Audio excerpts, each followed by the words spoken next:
Kalau kita membuat cengkok, otomatis anak lidah ini kuat bergoyangnya. Nah, banyak yang sering terjadi ketika membuat cengkok itu terasa ingin mutah.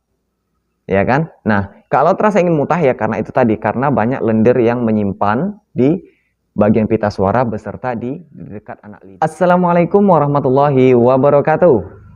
Nah, sahabat Bang Zai, semoga tetap dalam keadaan sehat walafiat semuanya ya. Nah, baik, kali ini kita akan membahas beberapa minuman yang sangat efektif untuk membangkitkan pita suara kita agar suara bisa menjadi merdu dan bisa nafas panjang serta membuat suara menjadi melengking ataupun tinggi. Nah, apa-apa saja Bang Zai minumannya? Baik, saya akan membacakannya di sini, akan saya terapkan di sini ya. Nah, yang pertama, minuman-minuman yang penting ini ya, yang penting yang bisa kita konsumsi enak dan juga menjadi obat pita suara ya. Yang pertama yaitu air jeruk nipis dan campur air hangat. Nah, ingat, air jeruk nipis dicampur air hangat. Jeruk lemon boleh nggak Bang? Boleh. Jeruk lemon, tapi jangan terlalu banyak karena jeruk lemon dan jeruk nipis sama-sama masam tetapi kadar asamnya lebih tinggi yang jeruk lemonnya. Ya, ingat, memang begitu. Jadi, kenapa harus dicampur dengan air hangat? Karena air hangat bisa melembutkan pada bagian di dekat pita suara kita, ya. Di bagian pita suara, air hangat itu fungsinya. Yang kedua, jeruk nipis akan mencuci lendir yang ada di pita suara. Nah, jadi saling bersangkutan. Air hangat melembutkannya terlebih dahulu, kemudian nanti jeruk nipis ini akan mencuci, membersihkan lendir yang ada di pita suara ataupun di tenggorokan kita. Nggak ubah seperti kita mencuci ikan menggunakan jeruk nipis, akan membuang lendirnya. Itu dia. Nah, setelah jeruk nipis, yang kedua adalah madu dan air hangat.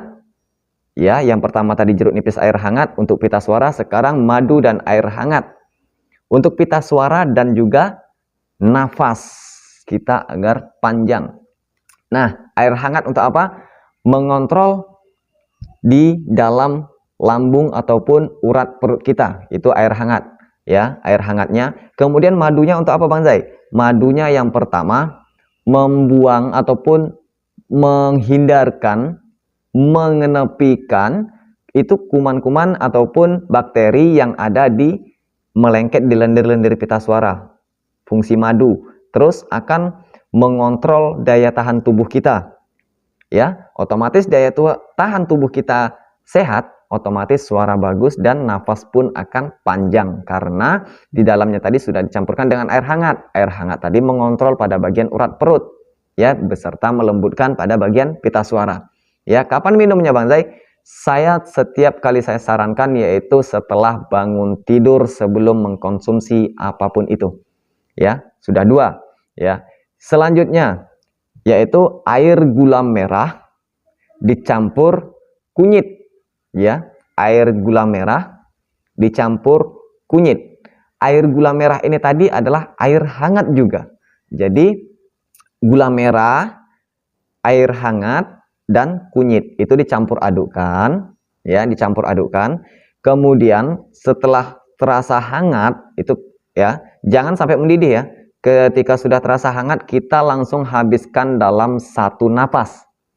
Ya, satu napas. Bagaimana Bang? Kita minum gini, jangan berhenti dulu. Langsung kita habiskan, ya. Nah, itu. Untuk apa fungsinya Bang? Kunyit yang pertama adalah mengobati luka dalam tubuh kita. Ya, seperti misalnya yang punya sakit MAH, ya, konsumsi air kunyit itu sangat bagus. Ya, diperas ya air kunyitnya itu sangat bagus ya. Nah, kemudian air gula merahnya untuk apa Bang Zai? Untuk daya tahan tubuh berbeda. Nah, kan katanya ada yang bertanya tuh, kalau banyak konsumsi gula apa enggak merusak pita suara? Beda dengan gula pasir. Nah, gula merah ini untuk mendaya tahankan tubuh kita itu supaya optimal, sama dengan madu ya. Nah, kalau madu dicampur dengan gula merah boleh, tapi jangan terlalu banyak ya, karena sifatnya madu ini panas ya. Nah, begitu. Nah, itu tadi madu, maksud saya ini tadi kunyit dan air gula merah ya. Kunyit ini tadi menyembuhkan yang ada luka-luka di dalam perut kita seperti emah, Nah, kita sering sakit sariawan, ya, di tenggorokan ini pedih, minum air kunyit, ya kan? Nah, itu akan menyembuhkannya, ya, dengan air kunyit itu tadi, dan gula merah sebagai pemulihannya, sebagai daya tahan tubuh. Oke, sudah 3 ya. Nah, selanjutnya apa, Bang Zai? Poin penting, mau nggak mau silahkan dicoba, yaitu menggunakan kuning telur ya, kuning telur. Nah, alangkah baiknya itu menggunakan kuning telur bebek, ya, kuning telur bebek. Nah, terus yang kedua kuning telur ayam kampung.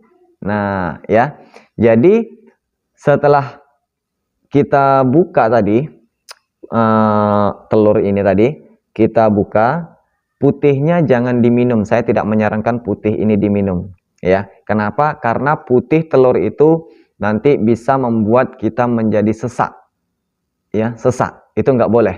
Kalau diminum mentah nggak boleh. Ya, kenapa? Karena putih telur, ya, putih telur itu sifatnya sulit untuk dicerna apabila dia dalam keadaan mentah, ya, karena dia sifatnya lendir, ya kan. Nah, kemudian kuning telur untuk apa? Kuning telur tadi kita campurkan dengan sedikit garam.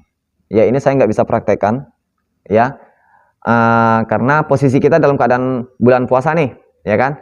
Jadi gini, saya berikan contohnya, kita buang putih telurnya, ya, tinggalkan kuning telurnya saja, kemudian kita tetesin garam halus, ya, sedikit saja, ya, ataupun lebih baiknya sih garam kasar, ya, garam kasar itu digiling halus, ya, itu lebih efektif.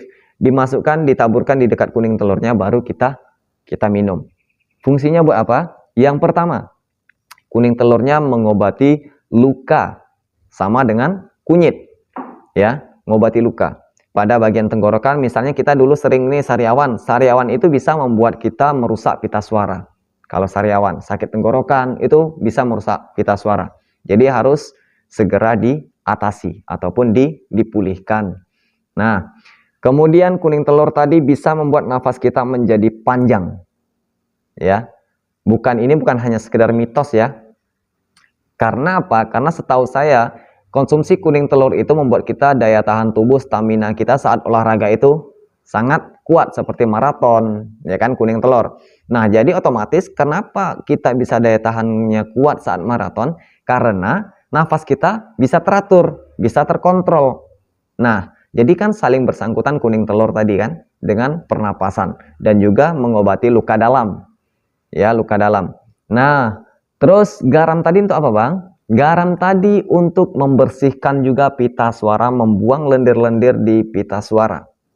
Nah, itu minumannya. Ya, selanjutnya ada lagi nggak? Ada. Kopi hitam. Jangan kopi lain ya, kopi hitam. Kopi hitam itu mengandung kafein yang sangat-sangat bagus, ya, tapi dengan sedikit gula, ya. Nah, merokok selingi dengan kopi hitam. Itu gunanya, ya. Nah, sebaiknya ya lebih baik nggak merokok sih, ya. Tapi kalau memang merokok, silakan minum kopi hitam tetapi gulanya sedikit saja. Itu akan menetralisir, mengimbangkan nanti bagian pita suara, keluaran suara dengan cengkok yang akan kita buat. Itu kopi yang akan nanti mengontrol semuanya. Nah, kenapa? Karena dia akan melembutkan pada bagian anak lidah ataupun anak tekak, ya, kata orang Melayu, ya. Nah, anak lidah itu akan otomatis nggak kesampul oleh lendir-lendir yang sifatnya itu membuat anak lidah tadi sulit untuk bergerak. Nah, di situ karena ada tuh yang ketika kita bergerak di nada tinggi kan anak lidah kita kan bergoyang tuh, ya kan.